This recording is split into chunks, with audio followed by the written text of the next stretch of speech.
Bonjour, bienvenue dans la deuxième partie de notre troisième exemple d'application sur la gestion des notes. Dans cette capsule, nous allons se concentrer sur l'extraction d'informations sur les étudiants et leurs performances. De la recherche d'étudiants ayant obtenu des scores maximaux à l'identification de ceux qui se sont distingués dans plusieurs matières. Alors comme toujours, prenez une feuille et un stylo et c'est parti. Donc rappelons la base de données de la gestion des notes. Donc cette base de données contient trois tables comme toujours, donc la table étudiant, la table matière et la table évaluée. Donc on a une relation entre étudiant et évalué, une relation entre évalué et matière. Donc évalué stocke les évaluations des étudiants dans des matières. Donc tout simplement stocke les notes des étudiants dans des matières. Donc le travail à faire, comme toujours, c'est d'écrire des requêtes SQL pour extraire les informations suivantes.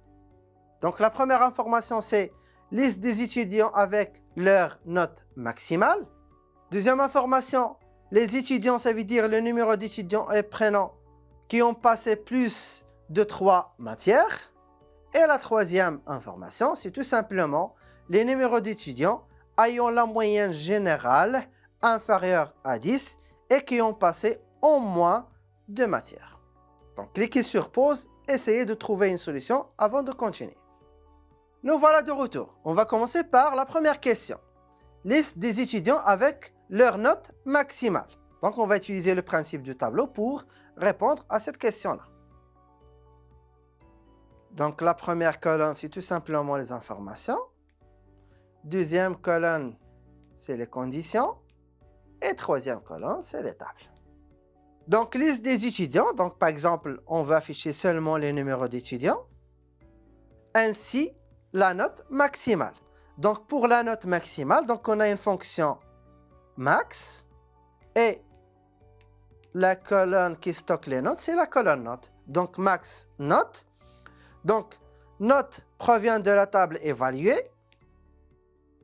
Et aussi dans la table évaluée, on a l'information numéro d'étudiant. Donc numéro d'étudiant provient de la table étudiant et la table évaluée. Puisqu'on a déjà la table évaluée, donc on va se concentrer seulement sur la table évaluée sans inclure la table étudiant.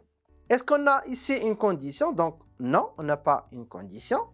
Alors qu'est-ce qu'on peut faire pour répondre à la question? Donc tout simplement, on va voir que cette question récupère l'information sur la note maximale. Donc pour récupérer la note maximale d'un étudiant, donc tout simplement, il faut classifier les enregistrements de la table évaluée selon le numéro d'étudiant. Une fois les notes ou bien les enregistrements sont classifiés selon le numéro d'étudiant, on peut récupérer la note maximale. Donc pour classifier, donc on va utiliser la clause groupby. Donc voilà, on a les données nécessaires pour répondre à la question. Donc select from groupby. Donc from la table évaluée, l'information affichée, c'est le numéro d'étudiant, ainsi la note maximale. Et finalement, group by quoi? Group by le numéro d'étudiant. Donc voilà, une fois exécuté,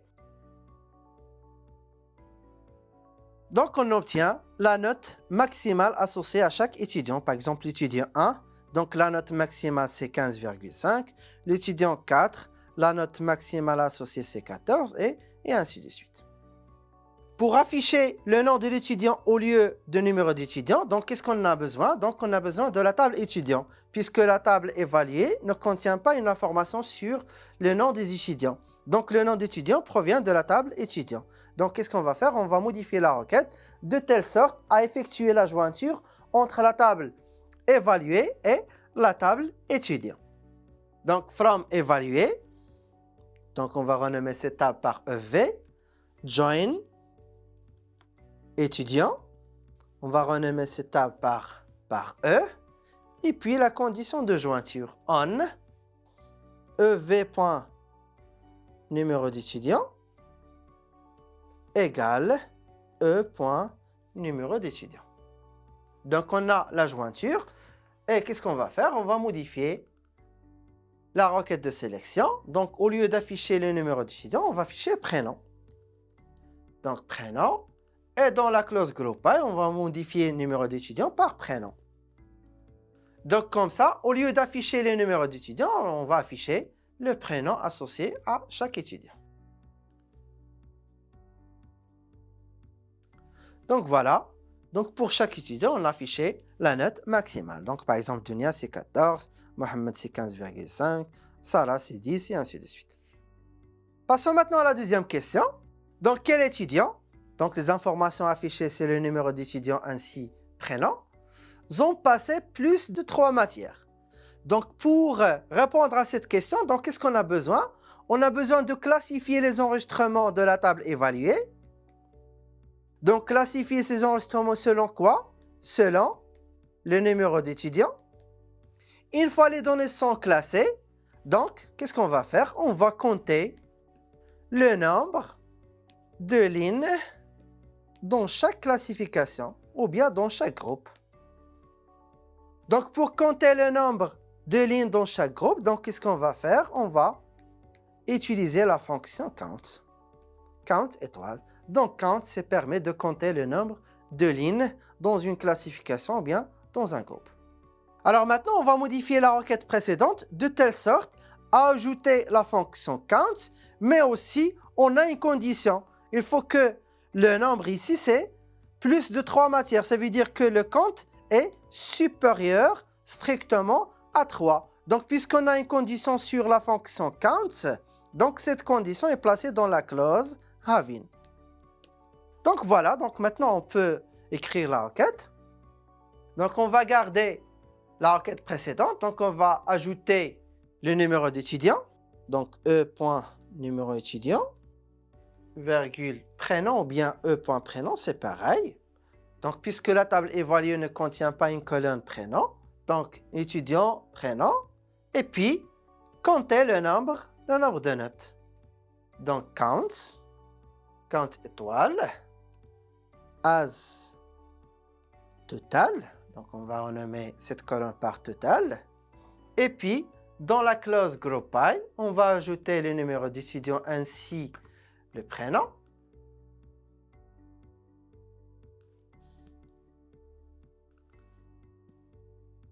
Donc puisque dans la clause select on a 2 colonnes, donc group by les 2 colonnes, et puis having total est supérieur strictement à 3.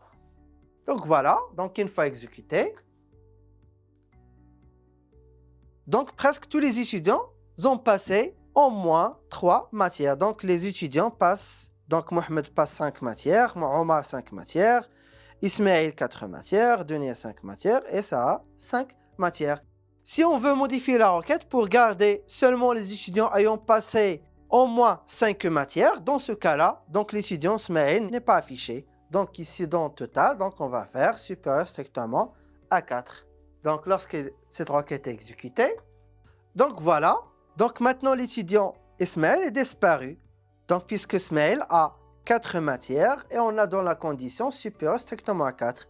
Donc la requête retourne seulement Mohamed, Omar, Hanan, Mounaïm, Dunia et Sarah, puisque ces étudiants passent au moins 5 matières. On passe maintenant à la dernière question. Donc trouver les étudiants. Donc on va afficher seulement le numéro d'étudiants dont la moyenne générale est inférieure à 10 et qui ont passé au moins 2 matières. Donc c'est presque pareil que la question précédente, sauf que ici on a besoin d'une formule pour calculer la moyenne générale. Donc pour répondre à cette question, on va utiliser le principe de tableau.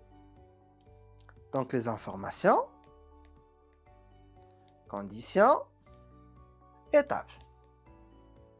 Donc l'information affichée, c'est le numéro d'étudiant.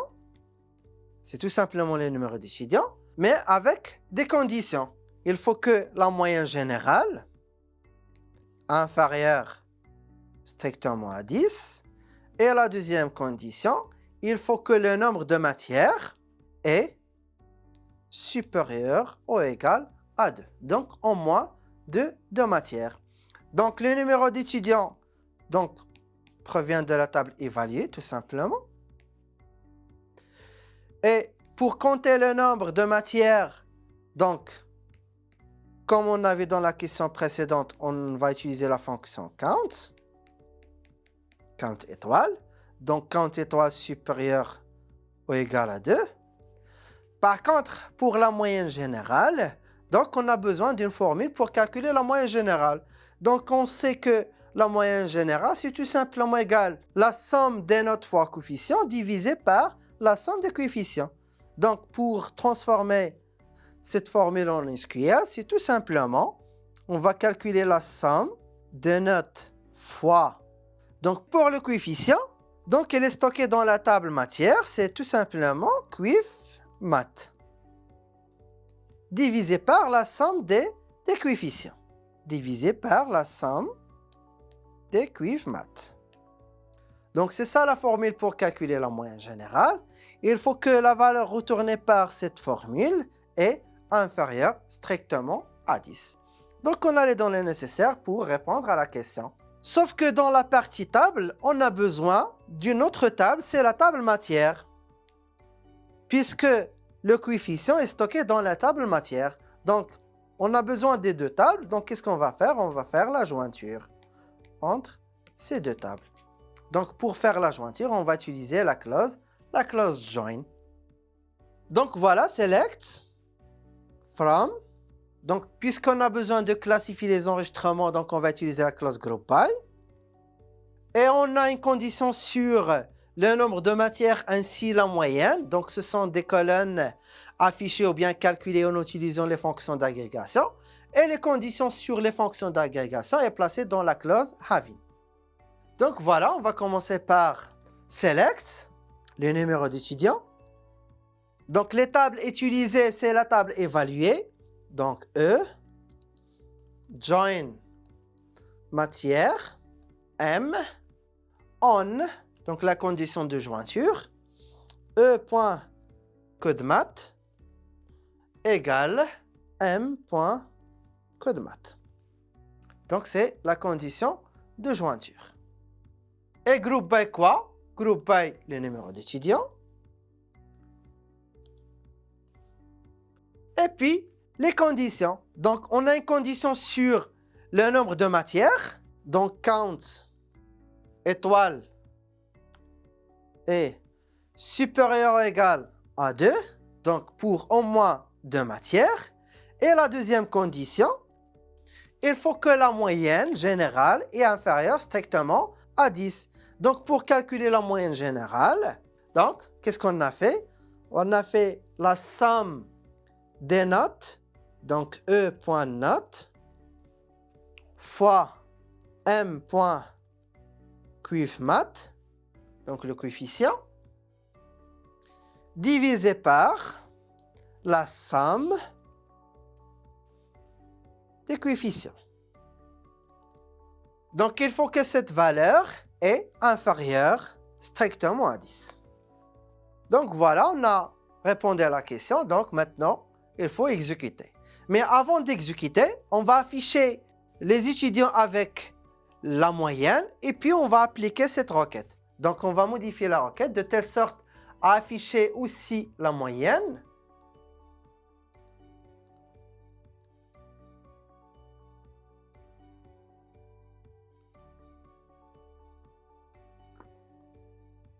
Donc, voilà. Donc, voici les étudiants avec leur moyenne. Donc, par exemple, l'étudiant 1 a 10, l'étudiant 2, 11, 3, c'est 10, l'étudiant 4, c'est 9, l'étudiant 6, c'est 9, et l'étudiant 7, c'est 6. Par contre, l'étudiant 5, c'est 11. Donc, les étudiants ayant une moyenne inférieure strictement à 10 sont l'étudiant 4, l'étudiant 6 et l'étudiant 7. Donc, on va modifier la requête maintenant pour que le résultat doit retourner tout simplement 4, 6 et 7.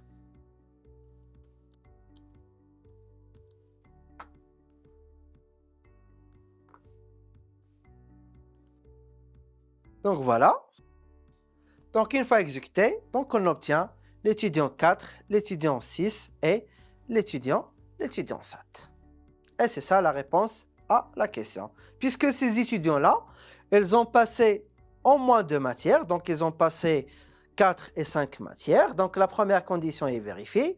Et pour la moyenne, donc, on a vu que les étudiants ayant une note ou bien ayant la moyenne générale inférieure strictement à 10, c'est tout simplement l'étudiant 4, l'étudiant 6 et l'étudiant 7.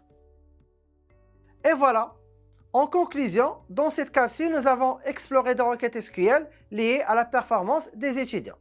Dans la prochaine vidéo, nous explorerons encore plus d'applications SQL. D'ici là, happy querying!